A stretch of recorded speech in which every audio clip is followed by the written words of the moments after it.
আমি তোমার জন্মদাতা পিতা, আমার ইচ্ছাতেই তোমাকে বিয়ে করতে হবে। পাত্রপক্ষ 1 ঘন্টার মধ্যেই চলে আসবে। তুমি কাপড় চোপড় পরে তৈরি হয়ে নাও। না, তুমি আমার জন্মদাতা পিতা হলেও আমার জীবনটা একান্ত ভাবে আমার। তোমার ইচ্ছা আমি বিয়ে করতে পারবো না। করতে তোমাকে হবেই। This is my final decision. তুমি ভালো করেই জানো, এই শরীফ খান একবার যা বলে তাই সে করে। তুমি যত কথাই বলো, এই বিয়ে আমি কিছুতেই করব না। আর বিয়ে যদি করতেই হয় তাহলে মারুফকেই আমি বিয়ে করব। হোয়াট? কি বললে? ঠিকই বলছি ড্যাডি। তুমি কি পাগল হলে? সেদিন তুমি নিজের মুখে বললে মারুফ একটা ঠক, প্রতারক, আবার তাকেই তুমি বিয়ে করার কথা বলছো। হ্যাঁ বলছি, কারণ মারুফ ঠগও নয়, প্রতারকও নয়।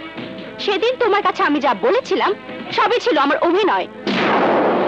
মারুফ তোমাকে ব্ল্যাকমেইল করেনি, বরং তুমি মারুফকে ব্ল্যাকমেইল করে মেরে ফেলতে চেয়েছো।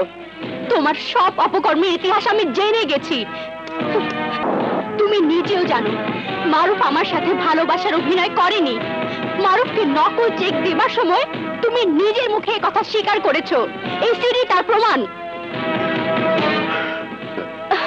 তুমি যত চেষ্টাই করো না কেন ড্যাডি, মারুফকে ছাড়া অন্য কাউকে আমি বিয়ে করতে পারবো না। তাহলে তুমি আমার শেষ কথা শুনে রাখো। আমার কথা মতো তুমি যদি বিয়ে না করো আর বরপক্ষের কাছে যদি আমি অপমানিত হই, তাহলে এই পিস্তলের গুলিতে আমি আত্মহত্যা করব।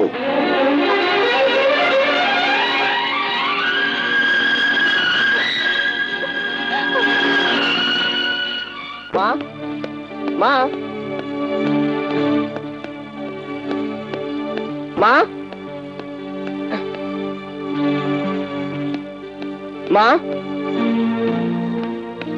মা, প্রিয়া, মা কোথায় রে? ভাইয়া, আমি তো এইমাত্র কলেজ থেকে ফিরলাম।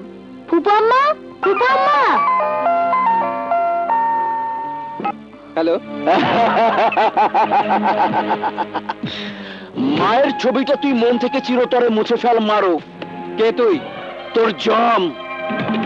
আজ থেকে 6 মাস আগে একটি মেয়েকে কেন্দ্র করে তোর সাথে মারামারি করে আমি জেলে গিয়েছিলাম, কিন্তু আইন আমাকে আটকে রাখতে পারেনি। আমি জানি তোর মা তোর জান, তাই জেল থেকে বেরিয়ে আমি তোর মাকে বন্দি করেছি প্রতিশোধ নেওয়ার জন্য। মিশা, মিশা, মিশা, মিশা। এই, আমাকে তুই চিনতে পেরেছিস? চিৎকার করে কোনো লাভ হবে না। তুই ঠিক যেভাবে আমাকে আঘাত করেছিলি, আমি ঠিক সেইভাবে তোর মাকে আঘাত করতে করতে মেরে ফেলব। ও হ্যাঁ, শেষবারের মতো তোর মার সাথে কথা বলে নে। তোর মা তো আবার তোর জান জান জান। মারুফ, আমার জন্য কোনো চিন্তা করিস না বাবা। মা, মা, মারুফ, তুই ওকে। তোকে আমি 1 ঘন্টা সময় দিলাম। এর মধ্যে স্বপ্নপুরীর আমবাগানে গুপ্ত ঘরে চলে আয়। মিশা, মারুফ আমার নাম। কেউ বলে ভূমিকম্প, কেউ বলে সুনামি। তোর মতো গুন্ডার বাপ আমি। তুই জানিস না মা আমার জান?